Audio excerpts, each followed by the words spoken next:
Hello viewers, নতুন একটা video নিয়ে চলে যাচ্ছি আজকে আপনাদের মাঝে।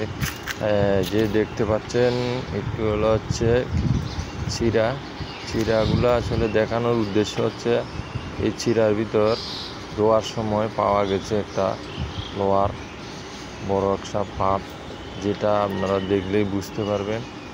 সেই জন্য আমার আজকের এই ভিডিওটা। এই যে দেখতে পাচ্ছেন, এই যে লোহার একটা কত বড় অংশ পাওয়া গেছে, এটা যদি আমাদের খাওয়ার সময় যদি এই যে মুখের ভিতর যে প্রবেশ করতো শরীরের মধ্যে, তাহলে কি অবস্থা যে হতো এটা আপনারাই বুঝতে পারতেছেন।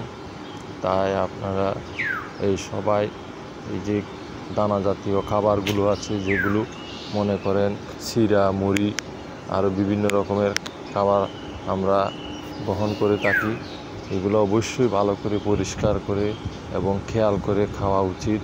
নচেৎ যে কোনো আমাদের বড় দুর্ঘটনা ঘটে যেতে পারে। তাই এই ভিডিওটা আপনাদের সবার জন্য, এই সুরক্ষার জন্য বানালাম। কেমন লাগলো বন্ধুরা জানাবেন। সবাই ভালো থাকবেন, সুস্থ থাকবেন।